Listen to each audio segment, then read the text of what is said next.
tougher on Russia. And frankly, getting along with Vladimir Putin is a good thing. And I got along with him very well. The relationship was very good, very strong.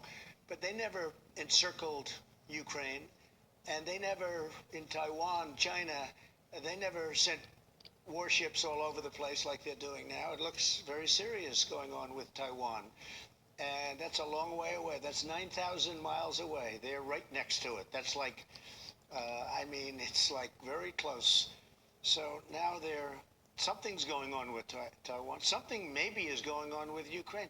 This never was a big subject when I was president. Wasn't at all. As far as North Korea is concerned, I have a great relationship with a certain man that's got great power over North Korea. And you take a look at Kim Jong-un and the relationship that I developed. That's a good thing, not a bad thing. Getting along with President Putin is a great thing. You know, we should be doing business with Russia. We should be getting along with Russia. Instead of forcing Russia to go into the hands of China, the worst thing you could do is put China and Russia together. And they're together. And they get forced together. The Russian hoax was very, very bad for the relationship that we would have with Russia. But I got along well with Putin. I got along well with President Xi until the COVID came in, or the China virus, or whatever you want to call it. When that came in, it was a hold. But we made a great trade deal. Our farmers are making more money than they've ever made. Wheat prices are the highest they've ever been. They're doing great because China's buying so much. This was the trade deal that we made. But after COVID, trade just didn't seem that important to me, and we did other things, but it was too bad. Let me go to one of your signature issues from the first day, the day you came down the escalator, and that had to do with immigration. You instituted policies, stay in Mexico policy. It worked. You built, I think by the end, over 450 miles of new border wall. Yep. Obviously, walls work. Worked. Then, of course, you ended the practice of catch and release. Now we see the exact opposite. You've seen these images on TV. I say they're Biden's cages. I mean, the media went nuts. Donald Trump is putting children in cages. It turned out Joe Biden and Barack Obama built those cages, and the images were from 2014, not 2018. My question is this. Imagine, well, first of all, your overall take on how dangerous this is. And number two, imagine if you're president and you have, these are Trump's cages overflowing with kids in the middle of a pandemic that, with a high positivity of COVID, what do you think the media, because there's been virtual silence on a lot of the aspects. I would argue if it was a daycare center, you'd be shut down and charged with child abuse. They would not stand for it, and they're playing it down as much as they can play it down. It's a horrible situation. Could destroy our country. People are pouring in, but you'll see something as the months go by like you've never seen before. Already it's like you've never seen before. There's never been anything like what's happened at our border. And people are coming in by the tens of thousands. They're walking in.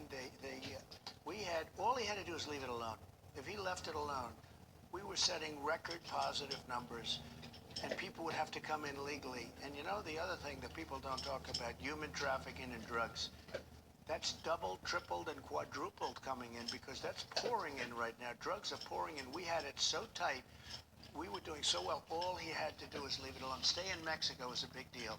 You know, that wasn't easy to get. We went through court systems. We went through everything. The wall, getting the wall built, and the wall, we're up to almost 500 miles, and completing it was very easy. That was going to be just routine. It would have been done routinely. The contracts were already there, and the materials there. It was going to be done very quickly. And we got delayed for 2.5 years because we were sued by Nancy Pelosi in Congress not to build the wall. I won the suits. We won all of the suits. We won everything. And then they don't finish the wall. The wall is imperative. All of the things that go with the wall, the technology that goes into the wall and with the wall is so imperative. We had it down to a number that nobody could believe. And then all of a sudden I hear this. Now here's something else, that I stopped money going to 3 countries, and then you have Mexico, where I have a great relationship with the president. He's actually a great guy, different philosophy, but a great guy. He put 28,000 free of charge, 28,000 soldiers on our border to stop people from coming in. And if you look at Guatemala, Honduras, El Salvador, we were giving them $500 million a year, but they weren't letting us take back these incredible, whether it's MS-13, but horrible people, gangsters, drug lords, horrible. They wouldn't let them come back. So I stopped payment. I said, how much are we paying them? $500 million, very early on. And as soon as I stopped payment, they called, we would love to have MS-13 back in our country. They wouldn't let us. If a plane was flying over, they'd block the Lie down. runways. If buses came in, they wouldn't let you into the country. Lie down. So we Night, couldn't get night. anybody back. Now we just bring them back. He ended that. Now what he's doing is they want to give billions, not 500 million. They want to give billions and billions of dollars to these countries. I get along with all three of them, with the top people, all three of them. But they're going to be taking in billions and billions of dollars. And what's going to happen is that money is going to go to people that are going to bring people into our country. One other thing, they're sending us not their best people. They're sending us people that in many cases, not in all cases, are murderers, drug dealers, human traffickers, really bad rapists, really bad people. They're sending us people from their prisons. Those people are coming into our country. And of course, that's just common sense, because all you have to do is take a look at what happened in the case of Cuba, take a look at what happened in the case of other countries.